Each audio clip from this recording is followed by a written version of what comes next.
Assalamualaikum warahmatullahi wabarakatuh. Shalom, Om Swastiastu, Namo Buddhaya, salam kebajikan bagi kita semua. Perkenalkan, saya Intan Helene Yuliar dengan NIM 440 325 650103 dari Program Studi Teknologi Rekayasa Otomasi, Departemen Teknologi Industri, Sekolah Vokasi Universitas Diponegoro. Nah, dalam hal ini, aku akan membahas materi tentang fungsi yang dimana itu tuh sangat penting dalam paling fundamental atau konsep paling penting dalam dunia pemrograman. Liberally. Nah, kemudian yang kelima yaitu mengurangi duplikasi kode. Ya, apa sih maksudnya itu kayak mengurangi duplikasi kode itu? Mengurangi duplikasi kode ini adalah prinsip penting dalam pemrograman yang disebut dengan DRY atau don't repeat yourself. Nah, jadi artinya itu jangan ulangi dirimu. Kayak gitu. Kenapa? Misalkan bayangan nih kita tuh udah copy paste blok kode selama di 5 tempat itu. Nah, lalu kita nih sadar udah di copy paste semua nih, tapi kita baru sadar ada kesalahan di salah codingnya itu. Nah, jadi kita kan nggak mungkin kan harus kayak misalnya masa harus memperbaiki 5 tersebut. Jadi itu kan sangat kayak merepotkan diri sendiri gitu. Jadi kayak kita cukup dengan fungsi kita cukup memperbaiki di satu tempat aja yang dimana kita salah itu. Jadi itu di dalam definisinya. Jadi kita tuh nggak perlu repot-repot lagi gitu kan kayak harus semuanya itu karena kalau misalkan semuanya kita lakuin kayak gitu itu sangat merepotkan dan jujur itu akan memperlambat waktu kayak misalnya program kita atau apa gitu. Lanjut next ke dalam slide ada struktur dasar fungsi. Nah, sekarang kita lihat anatominya struktur dasar fungsi dalam Python nih. Dalam Python, nah di dalam kotak ini nih ada 4 bagian utama. 4 bagian utama yang pertama ada def, kedua nama underscore fungsi, ketiga ada parameter, keempat ada return. Nah, aku akan jelasin teman-teman. Di mana def itu adalah kata kuncinya yang apa sih kayak ibaratkan singkatan dari define. Nah, ini tuh cara bilang kita ke Python kayak bilang, hey, saya mau mendefinisikan sebuah fungsi baru, gitu. Nah, yang kedua, ada nama underscore fungsi, yang artinya itu adalah identitas atau nama dari fungsi kita. Nah, aturannya sama kayak membuat nama variabel. Misalnya biasanya di Python, kita tuh menggunakan gaya snackcase, yaitu huruf kecil semua dan pisah dengan garis bawah atau underscore-nya, kayak gitu. Contohnya misalkan itu underscore luas atau sapa underscore pengguna. Nah, kemudian di sini ada parameter. Parameter itu adalah nilai masuk. Nah, atau yang di dalam kurung nih, yang dalam kurung nih. Nah, yang di dalam kurung tanda itu kayak pintu masuk data untuk fungsi kita. Kayak kita bisa anggap ini sebagai variabel sementara yang nilainya akan kita berikan saat fungsi dipanggil. Contohnya itu buat kita boleh kosong ataupun boleh isi atau boleh banyak. Nah, di sini kan ada parameter 1, parameter 2. Kemudian di sini ada return, di mana return adalah nilai keluar. Nah, kata kunci untuk keluar atau setelah fungsi setelah bekerja, dia akan mengembalikan sebuah nilai atau hasil. Misalnya fungsi hitung underscore luas akan mereturn hasil kaliannya, kayak gitu. Nah, setelah tanda kurung ini kan wajib ada tanda titik 2 dan baris-baris kode di bawahnya yang disebut dengan tubuh fungsi yang harus menjorok ke dalam atau identitas ini sangat dikursor sangat di Python. Jadi ini tadi kan pada poin yang parameter ini itu boleh kosong, boleh enggak ya teman-teman. Jadi tergantung tersesuai ininya. Lanjut kita ke next selanjutnya saja. Ada contoh fungsi sederhana. Nah, contoh fungsinya tuh def ucapan. Nah, tadi kan parameter nih teman-teman. Kita lihat nih, def nama fungsi, nah parameter kan tadi aku jelasin kan. Ini tuh boleh ada isinya, boleh kosong atau nggak boleh kosong juga nggak apa-apa. Kayak ada isinya atau kosong juga nggak apa-apa ya teman-teman. Nah, di sini tuh kan aku menggunakan yang coba yang nggak ada isinya. Jadi di dalam sini tuh kayak def ini ada, terus nama fungsi itu adalah atau misalnya ibaratnya nama fungsi ucapan itu adalah nama fungsi itu kayak berikan ucapan, terus print parameter dalam kurung kan ini nggak ada nih. Berarti kosong artinya fungsi ini nggak butuh data input apapun. Kemudian ada return atau print yaitu nggak ada yang print atau return itu berarti fungsi ini nggak mengembalikan nilai apapun. Jadi tugasnya hanya satu, yaitu melakukan sesuatu. Nah, dalam hal ini kita mencetak tulisan selamat belajar di Python layar. Nah, fungsi ini seperti bel sekolah. Nah, tugas itu cuma bunyi dan nggak perlu data input dan tidak perlu menghasilkan output data apapun. Jadi kayak fungsi ini tambah parameter dan tambah return. Nah, cocok untuk tugas yang bagus menampilkan pesan saja. Jadi kayak cuman pesan kayak bunyi menampilkan aja gitu. Jadi nggak usah perlu untuk apa-apa gitu. Jadi cuma cocok buat menampilkan pesan. Lanjut. Next, nah di sini kita ada fungsi dengan parameter. Nah, gimana sih maksudnya parameter nih kayak kan sini ada def, sapa, nama. Nah, dalam durasi ini kita durasi dalam ini tuh kita kan sekarang kita mempunyai fungsi yang lebih fleksibel dan kita tuh memberikan pintu masuk atau pintu keluar parameter contohnya nih def, sapa, nama, print, halo, nama. Nah, Parameter ini tuh membuat fungsi lebih fleksibel nih. Parameter ini yang di dalam kurung ini ya teman-teman. Nah, lebih fleksibel. Nah, kita bisa panggil fungsi ini untuk nama siapapun. Jadi kita bisa sebut nama siapapun. Jadi kayak dalam tanda kurung kan ini ada namanya. Tadi kan gak ada ya. Jadi tuh ini tuh sebuah parameter. Nah, anggap saja namanya adalah sebuah kotak kosong atau variable placeholder yang bakal siap kita isi. Nah, dalam fungsi ini kita menggunakan kotak itu seperti hello, print, halo, nama. Seperti, nah, parameter. Nah, habis itu udah jelasin kan yang ini ya teman-teman, parameter membuat fungsi lebih fleksibel. Nah, contohnya misalkan kita memasukkan namanya, nama Budi. Nah, jadi kayak halo Budi kayak gitu dia. Dan terus dia akan mengoutputkan hasil dengan cetak halo apa sih namanya Budi juga kayak gitu. Jadi kayak kita tulis nama di sini kayak gitu. Jadi kita bakal ada namanya gitu seterusnya dan seterusnya mau berapa kali pun kita bisa ya teman-teman. Nah, lanjut tanpa berlama-lama kita akan lanjut masuk ke dalam materi yang pertama, yaitu ada di sini adalah definisi fungsi. Seperti tertera pada layar, fungsi adalah blok kode yang dirancang untuk menjalankan tugas tertentu dan dapat dipanggil berulang kali. Nah, kita misalkan ibaratkan memakai analogi sederhana, yaitu bayangkan jika kita atau Anda seorang koki di restoran. Nah, setiap kali ada yang memesan nasi goreng, Anda pasti kayak kita tuh melakukan serangkaian langkah yang sama, yaitu yang pertama kita kan pasti menyiapkan nasi, kedua panaskan wajan kita, ketiga kita memasukkan minyak, dan keempat masukkan bumbu, dan kelima masukkan nasi, aduk dan sajikan. Nah, nasi goreng itu adalah fungsi yang ada di dalamnya ada sekumpulan instruksi atau blok kodenya. Nah, daripada misalnya kita menulis ulang kan semua langkah yang udah setiap kali kita ada pesanan, mending kita cukup memanggil resep yaitu nasi goreng tersebut. Nah, ini selain itu juga di sini ada tujuannya selain definisinya fungsi itu ada juga tujuan dari fungsi. Nah, fungsi yang pertama tujuannya itu adalah mengorganisasi program jadi lebih kecil. Apa sih maksudnya tuh gimana kayak jadi tuh kode ini kita tidak seperti mie instan yang kusut dalam satu file raksasa kayak jadi kita tuh bisa pecah-pecah program kita menjadi resep-resep kecil yang jadi lebih mudah dikelola. Yang kedua yaitu memudahkan perawatan dan pemecahan kode. Nah, kalau misalkan ternyata nasi goreng kita nih misalkan nasi goreng tadi kita masih keasinan, kita tahu persis dong kayak harus mana yang kita harus perbaiki kayak ya misalnya di dalam resepnya nasi goreng itu. Jadi kita nggak perlu mencari-cari lagi dong resep yang sama halnya dengan kode gitu kayak kalau misalkan ibaratkan tuh kita kayak tadi kan misalnya nasi goreng kita kasinan, jadi kita tahu letak kita nih salah gimana, pasti dengan salah kayak di bumbunya. Jadi kita cukup membenarkan yang di resep yang di situ saja, jadi nggak perlu kita mencari-cari seluruh buku resepnya lagi kayak ibaratkan seperti itu ya teman-teman. Nah, lanjut kita ke slide yang berikutnya yaitu ada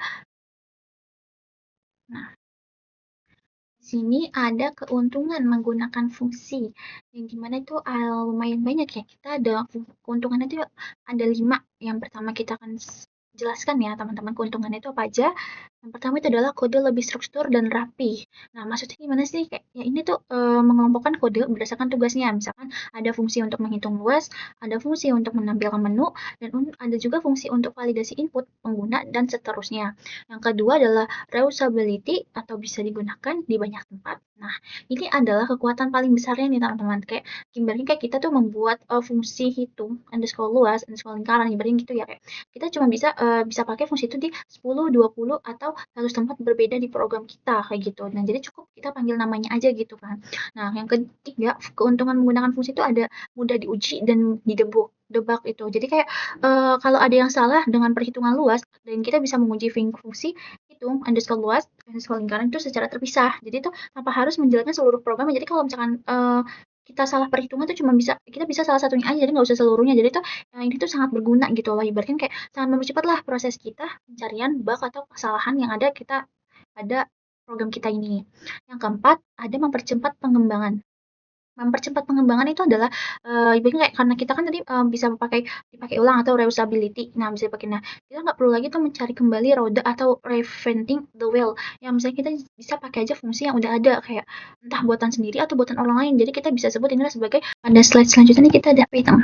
Kita akan belajar. Nah, jadi kita akan menjelaskan tentang parameter. Nah, parameter itu adalah dalam di sini tuh kita sering kebalik nih antara parameter atau argumen. Nah, di sini aku akan menjelaskan ada yang parameter. Yang pertama parameter itu adalah variabel di dalam definisi fungsi yang berfungsi menerima nilai dari luar. Sedangkan argumen ini adalah nilai aktual yang dikirim saat fungsi dipanggil. Nah, contohnya kita langsung nih, kalau parameter ini kayak depth itu panjang, lebar. Nah, di sini panjang dan lebar adalah parameternya nih. Nah, mereka tuh adalah label di resepnya. Misalnya resepnya bilang saya butuh 2 bahan, yaitu bahan panjang dan bahan lebar. Sedangkan argumen, ini adalah nilai aktual yang dikirim saat fungsi dipanggil. Nah, fungsi itu diisi kotaknya nih, kayak contohnya nih panggilan hitung luas 5 dan 3. Nah, di sini angka 5 dan 3 itu adalah argumennya. 5 itu nilai nyata yang kita masuk ke parameter panjang, 3 adalah nilai nyata yang kita masukin ke dalam parameter lebar. Nah, jadi itu parameter dan argumen itu sangat berbeda ya. Jadi kalau parameter itu dalam definisinya, kalau misalkan argumen itu di dalam panggilannya atau panggilannya. Jadi tahu ya jelas. Jadi kita harus tahu nih kayak terminologi dasar dari yang wajib kita pahami. Lanjut, next di sini ada jenis parameter dalam Python. Nah, di sini ada 5 jenis ya teman-teman parameter yang kita tampilkan di layar sini, yaitu yang pertama ada positional parameter, yang kedua adalah default parameter, ketiga adalah keyword parameter, keempat ada arbitrary parameter, yang kelima adalah arbitrary keyword parameter. Namun aku nih di sini ada slide selanjutnya itu aku akan bahas cuma 3 aja ya teman-teman. Tiganya itu positional parameter, default parameter, keyword parameter. Poin 4 dan 5 aku akan bahas mungkin di hari selanjutnya atau di hari kemudian. Nah, di sini aku cuma bahas 3 dulu ya teman-teman. Next, langsung aja kita masuk membahas ketiga jenis yang aku akan bahas parameter utama ini. Nah, di sini ada positional parameter. Nah, positional parameter itu adalah parameter yang nilainya ditentukan berdasarkan urutan posisi argumen saat fungsi itu dipanggil.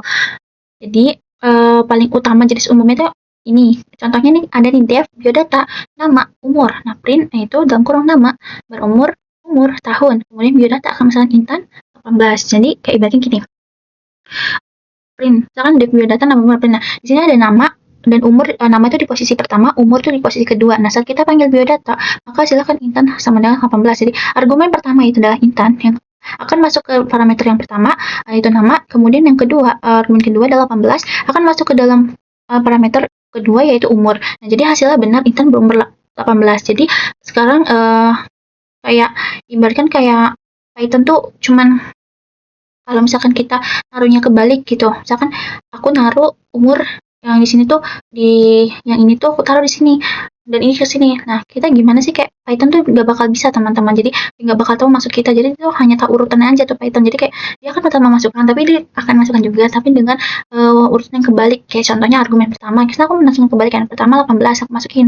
Nah, maka hasilnya parameter utama adalah 18 yang pertama dan ini intan akan masuk ke umur. Jadi kayak maka waktu itu akan jadi kayak aneh gak sih kalau misalnya 18 berumur intan tahun, kan kayak gak masuk akal gitu, kayak agak rancu kayak dibacanya atau ininya teman-teman. Jadi kayak itu membuktikan bahwa parameter itu jenis ini urutannya itu nggak boleh salah. Jadi parameter ini urutannya itu harus sesuai ya dengan teman-teman. Jadi nggak boleh gitu kita kayak salah gitu, nggak boleh. Lanjut kita ke jenis yang kedua yang kita bahas, yaitu adalah default parameter. Default parameter di sini ada definisinya. Nah, aku akan jelasin. Definisinya adalah parameter yang memiliki nilai bawaan. Nah, jika fungsi ini dipanggil tanpa mengisi parameter tersebut, Python itu akan menggunakan nilai defaultnya. Nah, contohnya kita langsung ke sini. Def Sapa dalam kurung nama sama dengan mahasiswa, semester sama dengan 1. Nah, kemudian print F hello nama, selamat belajar di semester, kemudian di semester, terus tutup kurung. Nah, maka kita coba contohnya nih Sapa. Nah, Sapa ini kayak, nah ini tuh kan jelasin dulu yang ini. Nah, Sapa ini adalah kita memanggil fungsinya tanpa argumen sama sekali, kayak apakah error, apakah tidak, kayak gitu. Error, terus kita akan Python tuh akan ngecek parameter nama tidak diisi. Oke, saya pakai default mahasiswa. Nah, parameter semester ini tidak diisi. Oke, saya akan pakai default 1 outputnya, maka di sini maka hasilnya adalah halo mahasiswa, selamat belajar di semester 1. Nah, kalau misalkan kita pakai yang kedua, contoh yang kedua nih, misalkan kita sapa nama, kita menggunakan nama intan di sisi nama kita gitu kan. Nah, maka kita akan panggil dengan satu argumen, dia akan bekerja sebagai positional parameter yang Python akan masukkan nama intan ke parameter, yaitu nama parameter kedua semester tidak diisi. Jadi Python akan menghasilkan defaultnya yaitu 1, maka outputnya akan menghasilkan halo intan, selamat belajar di semester 1. Nah, jadi tuh kayak ini tuh membuat fungsi itu lebih fleksibel. Kita bisa dipanggil dengan cara yang paling simpel atau kita bisa menimpanya atau override. Jadi jika kita butuh yang nilai yang berbeda-beda gitu. Next, kita ke dalam keyword parameter. Nah, keyword parameter ini sendiri teman-teman kita lihat ada yang jenis ketiga ini ya, yang dimana definisinya adalah cara memanggil fungsi dengan menyebutkan nama parameternya sehingga urutan argumen itu tidak berpengaruh gitu. Maaf teman-teman. balik lagi ke slide ini, kepencet.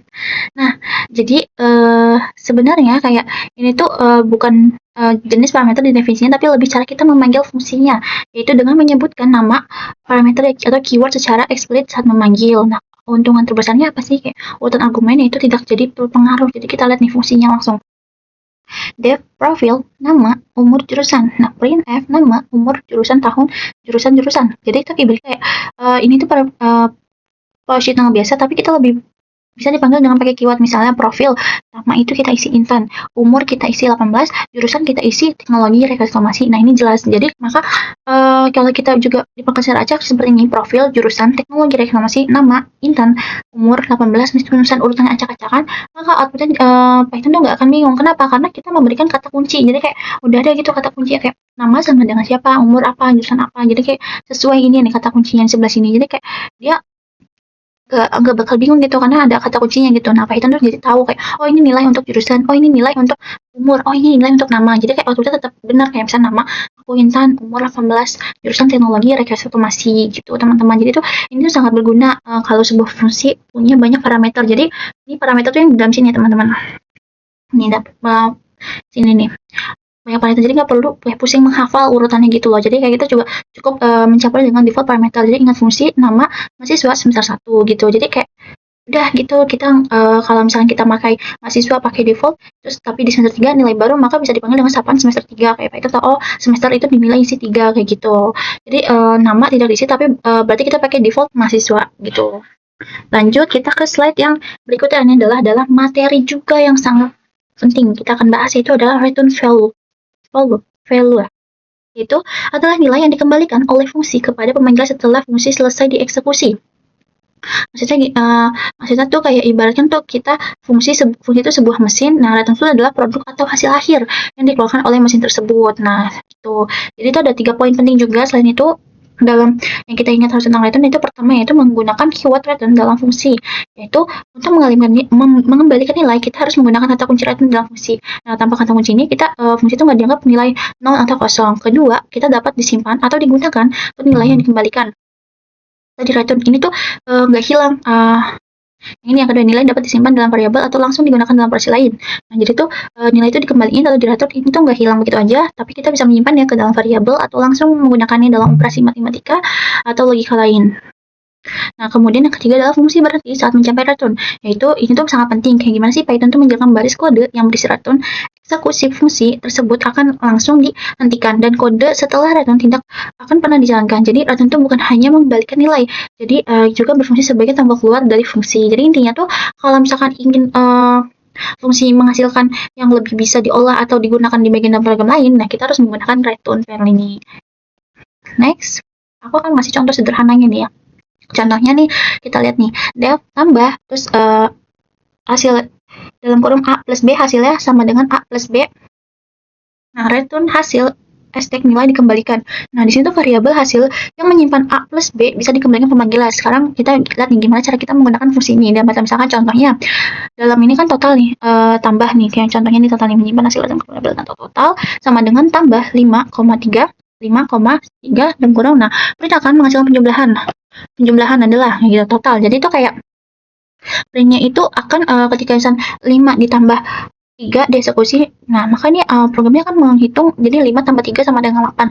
Lalu nilai di return yang return itu akan menyimpan pemanggilannya fungsi ke variabel total, maka sekarang akan menilai total itu adalah 8. Jadi fungsi yang tidak memiliki return ini atau seperti fungsi ucapan yang hanya di print di materi sebelumnya yang tadi itu hanya melakukan tugas tapi nggak menghasilkan data yang untuk diolah. Next, di sini ada scope variable. Nah, sini aku jelasin materinya juga. Scope variable yaitu wilayah atau bagian program di mana suatu variabel bisa dikenali dan digunakan. Nah, Python ini membagi scope menjadi beberapa jenis agar variabel tidak tertukar atau menyebabkan error. Nah, jadi kayak scope variable itu ada berbagai jenisnya juga ya teman-teman. Next, kita langsung aja lanjut ke dalam jenis scope dalam Python. Nah, di sini ada lokal, jenis scope-nya itu lokal, terus enclosed atau global, built-in, terus sudah ada 4 ya. Nah, ini maksudnya nih kayak kalau lokal itu di dalam fungsi, kalau itu contohnya itu variabel dalam fungsi, kalau enclosed itu adalah fungsi di dalam fungsi, atau ini tuh variabel di fungsi luar tapi bukan global. Kemudian global tuh di luar semua fungsi variabel yang bisa dipakai seluruh file program. Nah, keempat adalah built-in atau B atau disediakan di Python atau print, Python otomatis atau print, parameter, len, parameter, dan lain-lain. Nah, aku akan jelaskan. Nah, lokal ini adalah scope yang paling sempit. Yang variabel itu cuma ada di dalam fungsinya di tempat yang didefinisikan. Contohnya parameter fungsi atau variabel yang dibuat dalam tubuh fungsi.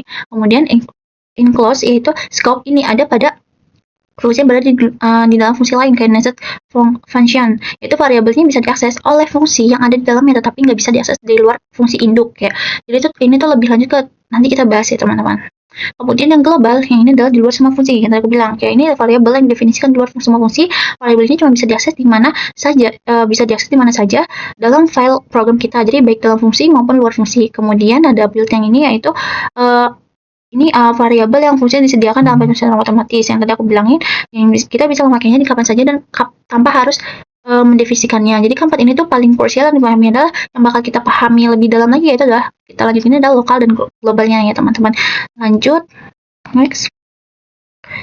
Nah, di sini ada contoh global dan local scope. Nah, kita lihat nih kodenya teman-teman. Yang X sama dengan 10 variabel global. Def, contoh dalam kurung tutup kurung sama dengan Y sama dengan 5 hashtag variabel lokal print di dalam fungsi X sama dengan X kayak gitu. Terus semua ini juga sama. Contohnya misalnya nih, print di dalam fungsi sama dengan X dan ini sama dengan bisa mengakses global X, maka yang ini juga bisa mengakses global Y. Nah, contoh lagi tutup kurung buka kurung tutup kurung print di luar fungsi X bisa mengakses global X, maka di sini hashtag print Y di luar fungsi atau error yang Y tidak dikenal di luar. Kita akses poin demi poin ya teman-teman.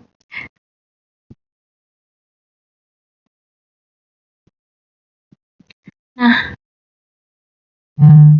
variabel nih kita kan mengakses kayak X ini bisa diakses dalam fungsi kan yang tadi aku jelasin tadi itu kan. Nah, sini kayak variabel X ini di baris paling atas kan, di luar semua fungsi. Jadi X adalah variabel global karena global X itu bisa diakses dalam fungsi. Contohnya terbukti dari baris print di dalam fungsi X sama dengan terus X, dan tentu saja yang X bisa diakses di luar fungsi. Kedua yaitu variabel Y, yaitu misalnya variabel Y sama dengan 5 dalam fungsi contoh, misalkan dalam kurung. Jadi Y adalah variabel lokal. Nah, jadi Y bisa diakses tuh di dalam fungsi contoh, tutup kurung buka kurung, terbukti dari baris print di dalam fungsi Y sama dengan ini dan Y lagi. Jadi tapi kita tuh coba panggil Y lagi di luar fungsi print di luar fungsi Y program, maka akan error nih. Jadi nggak bisa gitu kalau misalkan kita manggil Y itu di luar nih. Jadi kayak prinsipnya sederhana, kayak global itu bisa digunakan masuk ke lokal tapi nggak bisa diubah seenaknya, jadi harus pakai keyword global. Tapi kalau lokal sama sekali nggak bisa keluar dari global. Nah, jadi itu ini tuh mekanisme yang melindungi program kita. Jadi variabel yang kita buat itu dalam fungsi hanya untuk keperluan fungsi itu dan mati atau dihapus dari memori setelah fungsi selesai. Nah, ini tuh mencegah variabel dalam fungsi secara nggak sengaja mengganggu variabel di luar fungsi. Next, di sini ada desain fungsi flowchart. Desain fungsi flowchart di sini ada start, input 2 angka, proses penjumlahan, output, hasil, dan end. Nah, pertama, kita nih coba langkah terakhir kita yaitu merancang atau mendesain fungsi dalam yang kita coding. Nah, salah satunya terbaik adalah menggunakan dengan flowchart ini ya teman-teman. Nah, pertama nih kita ada start atau yang bentukan oval ini. Nah, ini tuh adalah titik utama awal, data dan akhir dari fungsi ini.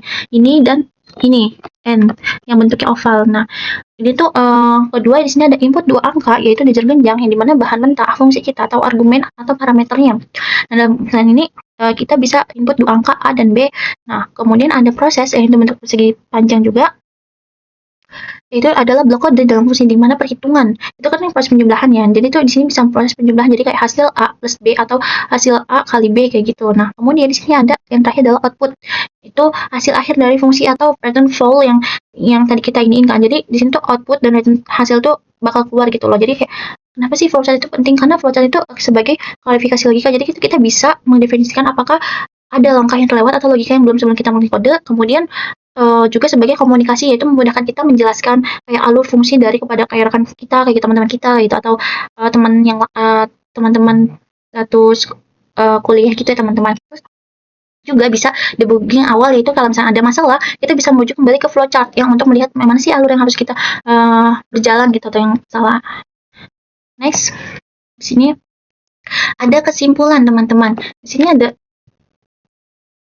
kesimpulannya. Kesimpulannya adalah fungsi, yaitu dalam pemrograman itu program Python itu merupakan komponen penting yang digunakan untuk memecah program menjadi bagian-bagian kecil yang lebih terstruktur, sehingga kodenya itu lebih rapi dan mudah dipahami dan efisien untuk menggunakan ulang.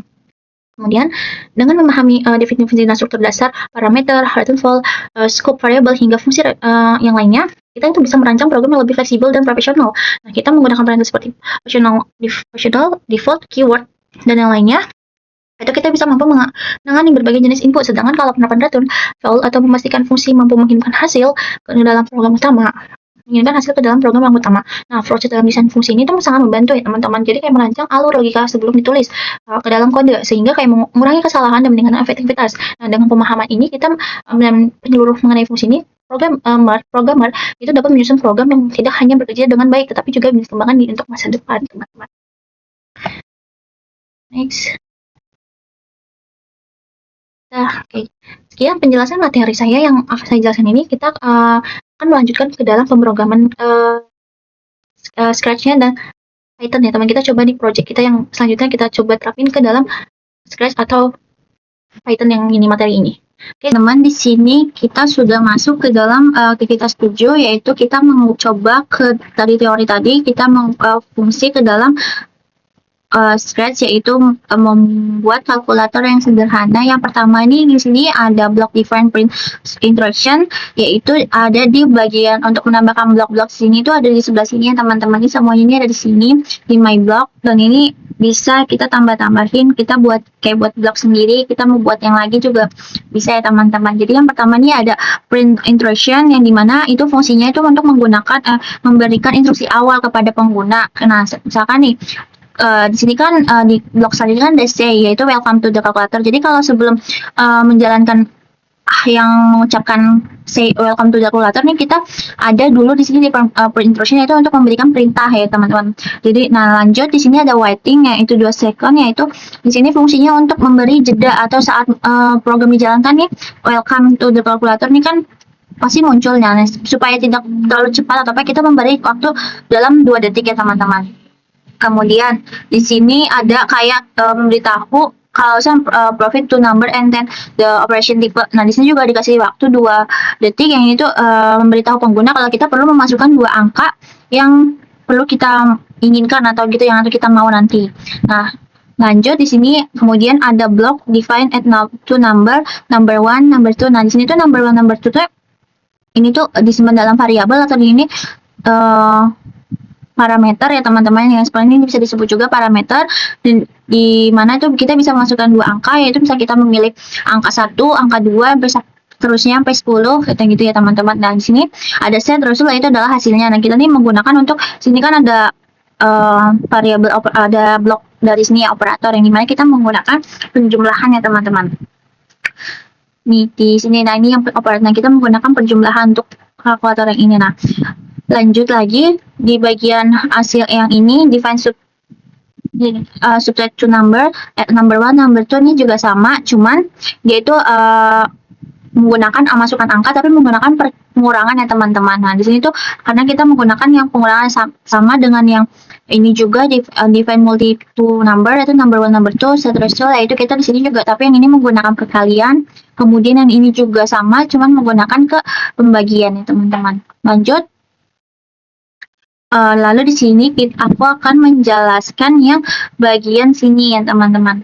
Nah, bagian sini yang blok pertama nih, mana ya? Oh, ini deh. Nah, yang pertama ini ada bendera hijau nih. When click itu digunakan untuk memanggil blok atau print instruction yang tadi udah dibuat nih, yang ini nih ya. Jadi kayak supaya itu programnya itu ada tujuannya, bisa berjalan gitu ya. Terus lanjut di sini ada print instruction yang dimana sama dengan yang tadi, yang ini untuk memberikan perintah kayak gitu kan. Ini untuk fungsi yang ini tuh yang when bendera hijau ini itu untuk menjalankan programnya, karena kalau nggak ada ini kita nggak bisa menjalankan programnya. Kemudian di sini ada yang pertanyaan, ask number 1 and wait, terus set number 1 to answer, terus number 2 dan tunggu, terus juga ada juga jawabannya, terus untuk jawaban, terus habis itu juga ada pertanyaan operasi tipe. Jadi kita tuh memasukkan tulisan kayak maksudnya tuh jadi kita memasukkan blok-blok ini nih variabel ini. Nah, ini tuh kita misalnya number one, number two, number three, number one, number two. Nah, di sini untuk menjawabnya kayak jawabannya nih yang blok set yang ini nih tuh pertanyaannya. Jadi kalau di sini kan pertanyaannya kayak kita tuh satu untuk pertambahan, dua untuk pengurangan, tiga untuk perkalian, dan empat untuk pembagian. Nah, itu sudah bisa di setting dengan operation to answer. Jadi tuh program itu menanyakan ada tiga atau empat lah ya ke pengguna, yaitu angka pertama, angka kedua, dan jenis operasinya nih. Nah, jenis operasinya itu ada 4 ya, 1, 2, 3, dan 4. Jadi kayak dia menanyakan pertama number, terus kedua nomor 1, nomor 2, nomor 1, nomor 2, dan yang pertanyaan ketiga itu adalah operasinya itu apa aja. Nah, selanjutnya di sini ada blok bagian, yaitu dari eventnya.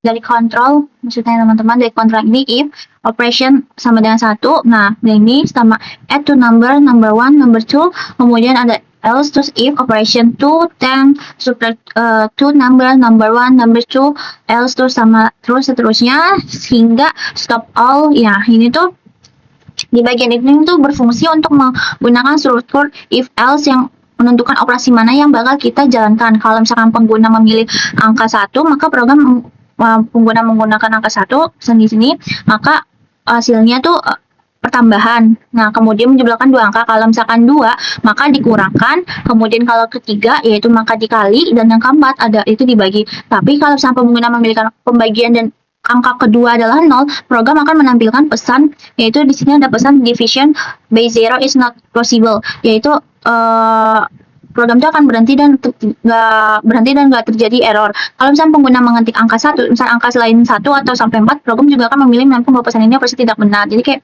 kita harus sesuai dengan yang ada di sini gitu. Jadi keseluruhan nih kayak program ini terdiri dari 3 bagian utama. Yang pertama yaitu menampilkan instruksinya, kedua yaitu meminta kita input datanya. Kita belum mencoba programnya ya. Kita coba dulu ya, teman-teman. Misalnya nih, kita coba display-nya nih. Nah, jika number 1 dia nanya, kita meminta angka 5 deh. Kita angka 5. Nah, terus kita meminta angka kedua adalah 4. Nah, kita memilih nih, di sini kan ada pertanyaan. Untuk operasi tipenya itu kita mau tipe yang 1, 2, 3, dan 4. Nah, kalau tipe 1 adalah pertambahan, tipe 2 adalah pengurangan, tipe 3 adalah perkalian, dan tipe 4 adalah pembagian. Nah, di sini aku akan menggunakan tipe 3. Yang dimana itu adalah perkalian. Kita coba, maka hasil resultnya adalah 20. Benar ya teman-teman, karena 5 dikali 4 adalah 20. Nah, jadi itu cara program bekerjanya. Coba kita sekali lagi. Nah, di sini ada welcome to program. Nah, kita memilih suruh memilih 2 angka yang, nah, kita coba lagi angka 6 ya teman-teman. Sebentar. Ini 6. Lanjut, kita angka kedua adalah kita memilih angka 3. Nah, kita mencoba memilih tipe yang nomor 1 yaitu pertambahan. Maka hasilnya 9 ya. Berarti benar ya, program berjalan dengan benar ya teman-teman.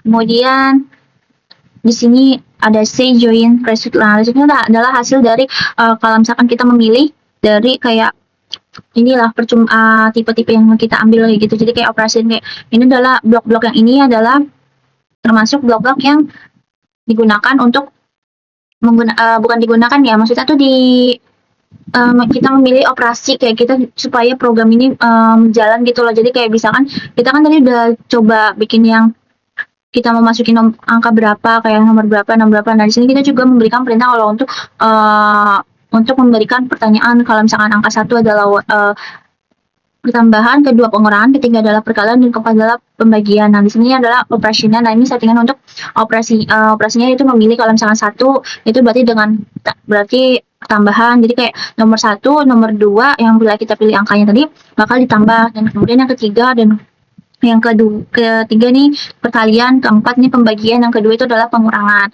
Nah, jadi itu secara keseluruhan ini program ini tuh kan tadi aku sudah bilang kayak dibagi ada 3 bagian. Yang pertama itu kita kan menampilkan instruksi dulu, kemudian yang kedua meminta input, kita meminta angkanya ini, angka-angkanya, minta kita meminta dua angka, yang ketiga adalah menjalankan perhitungan sesuai dengan perhitungan kita yang mau, ada perkalian seperti ini. Kemudian yang ini tuh untuk program ini yang terakhir ada ini, yaitu untuk menampilkan hasilnya ya teman-teman. Nah, lanjut kita akan ke program melalui Python ya teman. Kita langsung ke project yang menggunakan Python tersebut. Nah, di sini aku udah masuk ke program project yang Python. Yaitu kita projectnya ini adalah apa nih ya? Belum. Gue udah diem belum? Tiga guys. Ulang. 3, 2, 1. Baik teman-teman, di sini aku udah masuk ke dalam program Python-nya yang tentang Project School Grade, yang dimana ini tuh untuk menjelaskan program Python tentang cara menghitung nilai maksimum dan nilai minimumnya. Nah, dan juga bisa nilai rata-rata dan dari nilai seluruh yang dimasukkan pengguna. Yang pertama nih aku akan menjelaskan dari baris per baris. Ini ada fungsi get grade from user. Yang pertama ini ada yang ini tuh untuk mendefinisikan fungsi bernama. Ya, fungsi ini nggak ada parameternya teman-teman. Yang kedua di sini ada grade, terus kemudian ini tuh inisialisasi list kosong untuk menyimpan nilai yang semua nilai yang valid. Kemudian di sini ada ask for grade sama dengan true, yaitu true variable, yaitu kontrol untuk loop. Selama true itu program akan terus selama itu benar, maka program akan terus berjalan dan akan meminta input. Kemudian ada while ask for grade, yaitu masuk ke loop yang berjalan berulang kali meminta inputnya. Kemudian di sini ada grade input next grade, yaitu menampilkan prompt ke pengguna, yaitu input menghasilkan string, lalu integer mengubah ke integer. Integer yang ini ke sini ya teman-teman. Kemudian if grade sama dengan min 1, nah ini tuh maksudnya apa teman-teman? Nah di sini itu penggunanya memasukkan minus 1, maka dianggap sinyal untuk berhenti untuk meminta di sini saja ya teman-teman. Terus kemudian di sini ada ask for grade yang false, yaitu berarti untuk menghentikan loop atau nggak berulang kali gitu. Kemudian dia ada else if grade lebih dari 0 and grade kurang dari 10. Nah, ini tuh jika valid maka nilainya tuh akan ke list ke grade.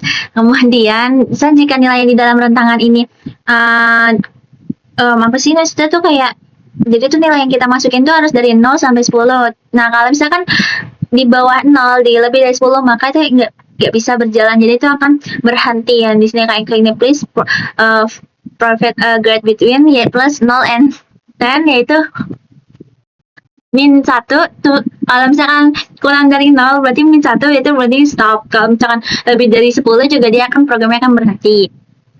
Nah, lalu di sini ada fungsi compute list minimum. Maaf teman-teman, salah. Nah, nah di sini tuh fungsinya yang ini tuh untuk menerima satu parameter. Di sini ada number list. Nah, di sini ada parameter ya teman. Number list tuh bisa disebut parameter. Nah, itu tuh kita bisa memasukkan angka. Jadi misalkan angka minimumnya kita memasukin angka 2, angka 3, dan pokoknya dari 0 sampai 10.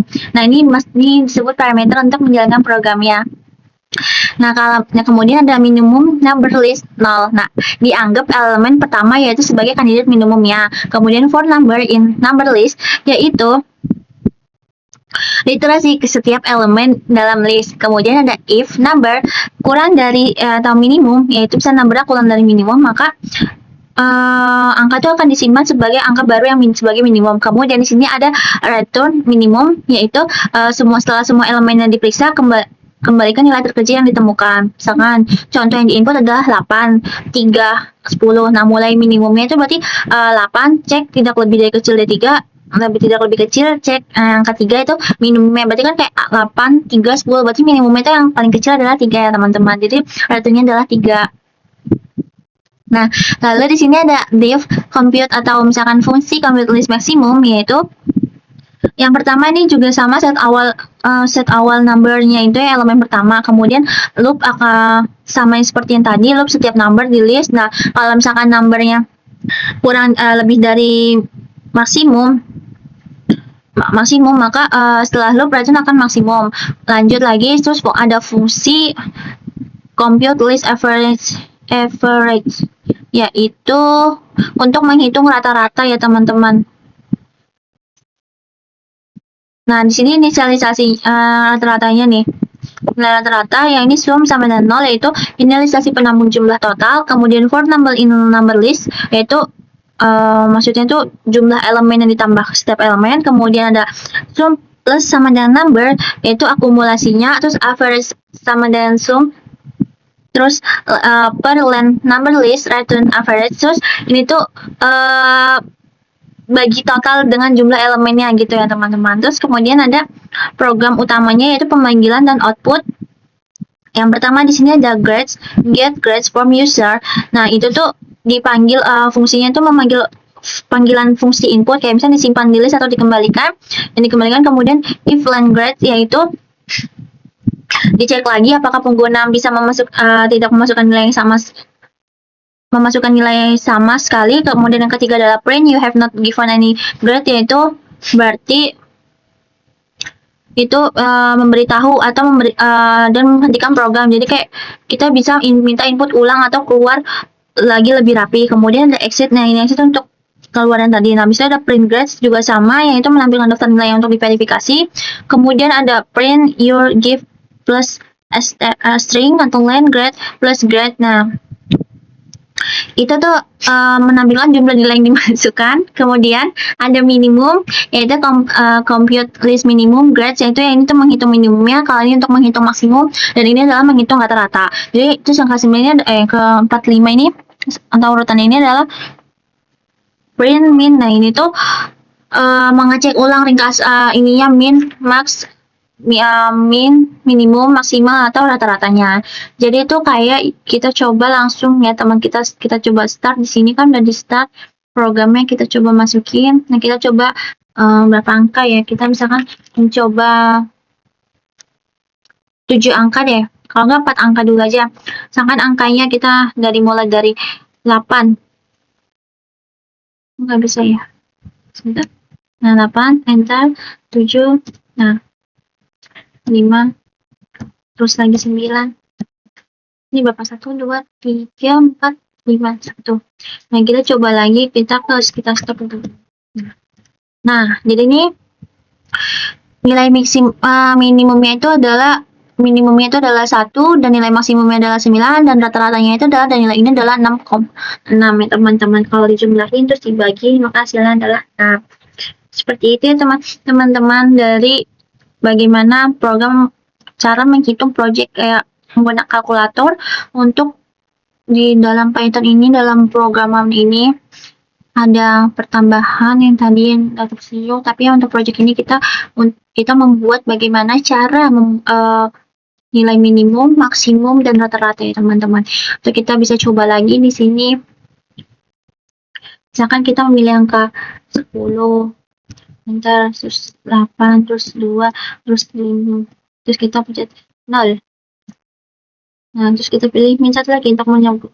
Nah, maka hasilnya di sini akan menunjukkan angka-angka minimumnya adalah 0, maksimalnya adalah 10, dan rata-rata dari angka-angka ini adalah number yang ini itu adalah nilainya adalah 5,2 ya teman-teman. Sama dengan yang tadi menggunakan Python, kalau ini kita menggunakan Scratch, yang dimana kita mencoba mencari nilai maksimum, minimum, dan juga rata-rata. Nah, di sini aku akan jelasin nih, ada berbagai blok-blok ini hampir sama aja seperti yang di aktivitas 7, cuman beberapa ada yang beda, karena kita kan ini project, yaitu cara bagaimana kita menghitung nilai minimum, maksimum, dan rata-rata melalui Scratch ya. Dari kan Python. Terus nah, di sini itu ada define grade-nya ini, yaitu sama dengan hal yang tadi, yaitu tugasan untuk meminta atau menginput pengguna. Kemudian ada set ask for grade, yaitu true, yaitu variabel ini digunakan sebagai agar pengulangan terus berjalan jika pengguna itu masih ingin memasukkan nilai. Nah terus di sini ada repeat until ask for grade sama dengan false, yaitu salah, atau selama nilai yang dimasukin ini adalah belum salah, kayak maka program akan terus mengulangi proses meminta nilainya. Kemudian di sini ada ask next grade and wait, yaitu berarti artinya meminta pengguna mengetikkan nilai lalu disimpan ke variabel answer yang di sini ya, variabel answer. Nah, di sini ada set grade dan answer itu menyimpan atau input dari yang pengguna variabel grade yang ini nih. Nah, ini bakal disimpan di sana. Terus kemudian di sini ada if grade min 1 and grade 11. Nah, jadi itu kalau misalkan pengguna mengetikkan nilai 1, maka program akan berhenti, dan juga pengguna mengetikkan angka lebih dari misal angka 11, maka juga akan berhenti gitu. Jadi itu akan ada tulisan gitu loh. Jadi kayak cuman bisa di angka 0 sampai 10. Jadi kayak program tuh nggak sesuai. Jadi tampilan pesan akan menimbulkan pesan kesalahan, yaitu di sini juga ada berkata please provide grade between 0 and 10, yaitu min 1 itu untuk stop. Jadi kayak cuma bisa menggunakan angka antara 0 sampai 10. Nah, di sini ada waiting, yaitu untuk menampilkan pesan ini selama 2 detik ya, teman-teman. Nah, lanjut di sini ada blok fungsi, yaitu list minimum. Yang pertama itu ada compute list minimum, yang dimana fungsi ini untuk mencari nilai terkecil, yaitu minimumnya. Nah, kemudian ada set minimum ke item 1 dari grade-nya itu tuh nilai pertama dianggap nilai yang paling kecil. Kemudian ada set index atau kesatuan itu digunakan untuk menghitung posisi elemen dalam listnya. Kemudian ada repeat range of grades, yaitu di sininya ada itu tuh pengulangan digunakan sebanyak jumlah nilai yang akan di dalam list. Kemudian ada item jika item indeks dari grade atau minimum ya, maka nilai itu lebih kecil minimum, maka nilai itu akan dijadikan minimum terbaru. Kemudian ada change in the index B1, yaitu setelah dibandingkan satu nilai lanjut ke nilai berikutnya. Jadi itu kalau misalkan dilihat nih, yang ini juga sama nih, yang compute list maksimum nih juga sama, hampir sama seperti ini. Jadi itu untuk melihat nilainya, jadi kayak nilainya tuh maksimumnya di berapa. Kita misalnya di sini ada programnya nih, ada ininya. Misalnya kita memasukkan angka maksimumnya berapa, maksimum minimumnya berapa. Jadi itu nanti nih fungsinya itu untuk melihat angkanya, misalkan angka terkecilnya itu minimumnya 1, ya berarti minimumnya nanti akan muncul 1, tapi dia akan di cross check lagi, teman-teman. Ini juga maksimum juga sama, dan yang ini adalah pembagiannya. Nah, di sini aku akan menjelaskan dari pembagiannya, yaitu kurang lebih hampir sama ya, tapi di sini tuh ada blok ini, yaitu untuk menghitung nilai rata-ratanya. Nah, yang ada set sum to 0, yaitu tempat menyimpan untuk menjumlahkan semua nilainya dulu. Kemudian set index to 1, yaitu menunjukkan mulai dari item pertama. Kemudian repeat length of grade, yaitu ulangi sebanyak yang jumlah nilai yang ada. Kemudian change sum by item index of grade, yaitu ulangi nilai sebanyak jumlah yang ada. Kemudian yang kali ini adalah change index by 1, yaitu pindah ke item berikutnya. Kemudian ada set average to sum bagi length of grades. Terus itu tuh setelah semua nilai dijumlahkan, jadi nilai ini dijumlahkan baru kita mendapatkan nilai rata-ratanya di sini. Nah, di sini ada program yang pertamanya. Nah, program pertamanya itu yang pertama ini adalah ada yang seperti biasa, ada bendera hijau untuk menyalakan program. Kemudian yang ada delete of grades, yaitu menghapus data nilai lama agar list yang sebelumnya itu kosong. Kemudian di sini ada fungsi grades from user, itu tuh meminta pengguna untuk memasukkan angka nilai-nilai baru. Kemudian if length of grade sama dengan 0, yaitu menampilkan kayak akan menampilkan kayak you have not given any grade, yaitu terus ada waktunya menunggu menampilkan pesan ini selama 2 detik. Nah, jadi kalau misalkan pengguna nggak masukkan nilai, maka program akan berhenti. Jika ada nilainya, tampilannya akan seperti ini. Kalau misalkan ada nilainya, program akan memberitahu berapa banyak yang nilai yang dimasukkan. Nah, panggil fungsi ini minimum maksimum ini tuh yang ini fungsi minimum, maksimum, dan rata-rata itu tuh untuk menghitung ketiganya. Jadi itu nanti dan say itu adalah hasil-hasilnya yang dari hasil yang tadi kita masukin angka-angkanya ini kan. Nah, di sini. Nah, jadi gitu teman. Jadi coba kita langsung aja ke programnya. Di sini kan kita masukin minimumnya, kita ganti ya. Kita jalan programnya dulu. Nah, next grade misalkan kita 8 terus kita 9 terus 2 ini. Nah, terus kita pilih. Kita stop aja ya, coba ya, stop. Salah. Berapa pencet? Nah, di sini. Kok gak bisa ya? Ini ya. Bentar, kita coba ulang dulu teman-teman. Ini misalkan 8, 2, kita masukin 5 angka dulu ya. Nah, baru kita masukin angka minus. Kok ini nggak bisa, kenapa? Coba kita pencet lagi deh. Kita giniin dulu. 9. Kenapa programnya nggak bisa ya teman-teman? Kenapa laptop saya lemot nih? Stop dulu. 9, 2, 3. Nah, kita segini aja dulu, habis itu kita minus foto. Kita stop. Nah, ini kita 4. Kita memasukkan 3 4 nilai. Nah, di sini langsung muncul teman-teman. Jadi di sini ada nilai minimumnya yaitu 2, nilai maksimumnya adalah 9, dan nilai rata-rata dari jumlah keseluruhan ini adalah jumlahin, habis itu dibagiin adalah 4,5 ya teman-teman. Nah, jadi itu nih fungsi-fungsi dari blok minimum, maksimum, dan rata-rata adalah untuk melihat nih, untuk menghasilkan ini minimumnya berapa di sini, maksimumnya berapa, dan ini juga rata-ratanya. Tapi untuk program yang jalannya tuh di sini juga. Nah, mungkin sekian penjelasan dari saya tentang materi fungsi dari mata kuliah pembelajaran yaitu algoritma dan pemrograman. Nah, kurang lebihnya mohon maaf jika ada salah kata atau penyampaiannya kurang baik, mohon dimaafkan. Wassalamualaikum warahmatullahi wabarakatuh.